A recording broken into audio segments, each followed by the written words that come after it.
आज हम intermediate physics first paper में फर्स्ट यूनिट जो है इलेक्ट्रोस्टैटिक्स स्थिर वैद्युतिकी का फर्स्ट चैप्टर जो है electric charge and electric field वैद्युत आवेश तथा वैद्युत क्षेत्र का जो है तीसरा लेक्चर है। तीसरे लेक्चर में हम आवेशों के गुण प्रॉपर्टी ऑफ चार्ज के विषय में बताएंगे। आवेशों का पहला गुण है कि दो जो है समान आवेश एक दूसरे को प्रतिकर्षित करते हैं तथा विपरीत प्रकृति के जो आवेश हैं एक दूसरे को आकर्षित करते हैं। समान आवेशों के बीच में समान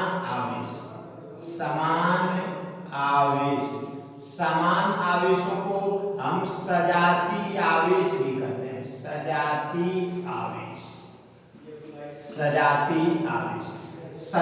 आवेशों के बीच में प्रतिकर्षण होता है। जैसे अगर एक प्लस आवेश है और दूसरा भी प्लस आवेश है, दोनों समान आवेश हैं तो यह एक दूसरे को दूर हटाएंगे, यह प्रतिकर्षित करेंगे। और या एक माइनस है और दूसरा भी माइनस है तो यह समान आवेश है, यह भी एक दूसरे को प्रतिकर्षित करेंगे, दूर करेंगे, प्रतिकर्षित करेंगे। यह दोनों जो है सजातीय है। और विपरीत प्रकृति के आवेशों के बीच में आकर्षण होता है। विपरीत प्रकृति के आवेश हैं, अगर एक प्लस है और एक माइनस है तो यह एक दूसरे को आकर्षित करेंगे, यह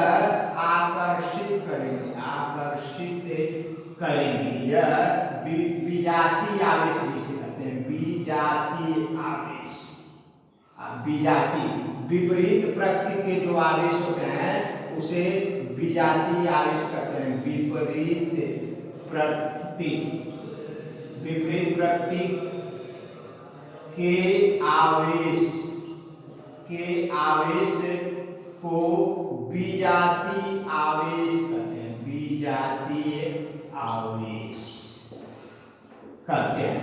अतः जो है आवेशों का पहला गुण है कि समान प्रकृति अर्थात सजातीय आवेशों के बीच प्रतिकर्षण होता है और विपरीत प्रकृति अर्थात विजातीय आवेशों के बीच आकर्षण होता है।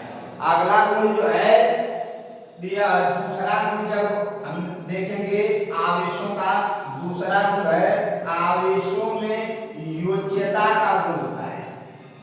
आवेशों में योज्यता का गुण होता है।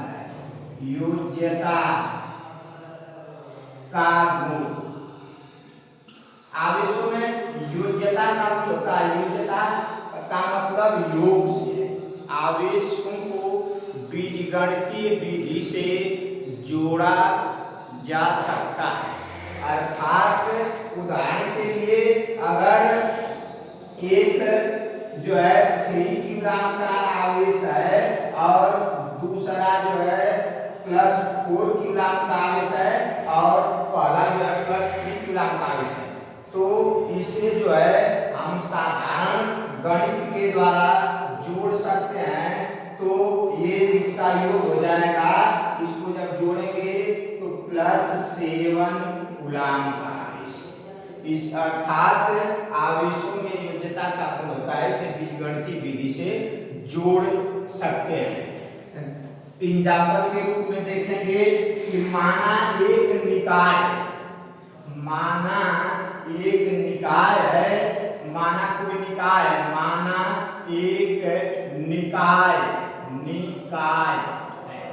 जिस पर जो है +3 कूलम +5 कूलम तथा -9 कूलम के आवेश है। एक निकाय है जिस पर +3 कूलम +5 कूलम और -9 कूलम के आवेश है, तो उस निकाय पर नेट आवेश, कुल आवेश का मान कितना होगा? प्रश्न है यह।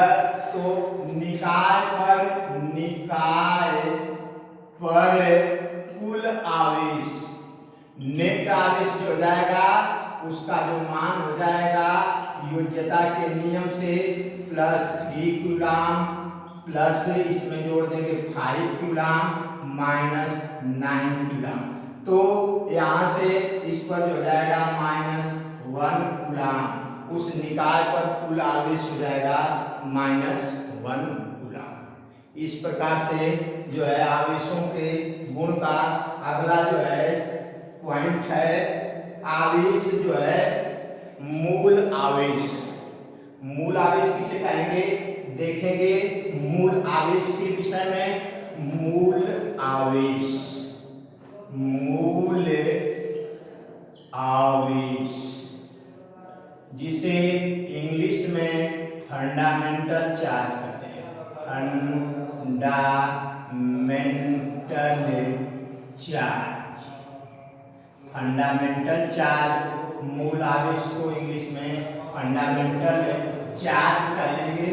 फंडामेंटल चार्ज प्रकृति में पाए जाने वाला वह सूक्ष्मतम से सूक्ष्मतम जो है आवेश, जो जिससे छोटा आवेश संभव नहीं है उसे हम मूल आवेश कहते हैं। मूल आवेश प्रकृति में पाए जाने वाला वह सूक्ष्मतम से सूक्ष्मतम आवेश जिससे छोटा आवेश संभव नहीं है उसे हम मूल आवेश कहते हैं। या दूसरी परिभाषा इसको हम कह सकते हैं कि मूल आवेश वह छोटा से छोटा आवेशित कण है जिससे न्यूनतम आवेश किसी वस्तु पर उपस्थित नहीं हो सकता। इसे स्मॉल ई से व्यक्त करते हैं और स्मॉल ई का जो मान होता है मूल आवेश का जो है 1.6 × 10⁻⁻19 कूलाम। प्रकृति में पाए जाने वाला वह सूक्ष्मतम से सूक्ष्मतम आवेश जिससे छोटा आवेश संभव नहीं है उसे मूल आवेश कहते हैं।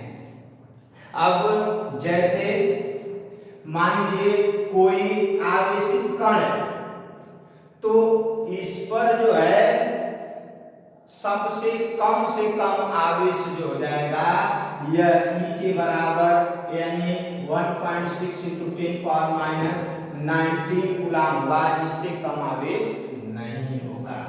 अब जो कोई भी मूल आवेश जो होता है ठीक इसे अविभाजित नहीं कर सकते हैं, अर्थात किसी भी आवेशित वस्तु पर जो आवेश होता है वह मूल आवेश का पूर्ण गुणज होता है। कोई आवेशित वस्तु है तो आवेशित वस्तु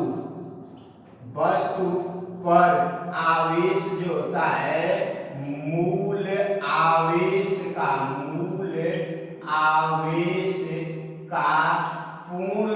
होता है। किसी आवेशित वस्तु पर जो आवेश का मान होता है वह मूल आवेश का पूर्ण गुणज होता है।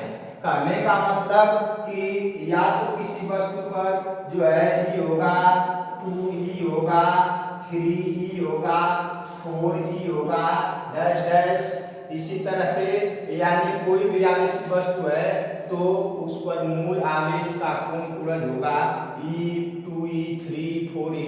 इसे जो है भिन्न के रूप में या पॉइंट के रूप में हम व्यक्त नहीं कर सकते हैं। इसी गुण को जो है आवेशों का क्वांटीकरण कहते हैं। आवेशों का क्वांटीकरण कहते हैं। आवेशों का क्वांटीकरण का जो नियम है देखिए, आवेशों का क्वांटीकरण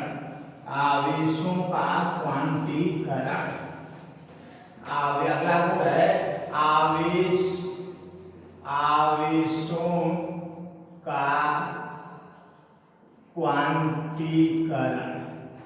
आवेशों का क्वांटीकरण का सिद्धांत जो है आवेश किसी भी आवेशित वस्तु पर आवेश का जो मान होगा वह मूल आवेश का पूर्ण गुणज हो जाएगा।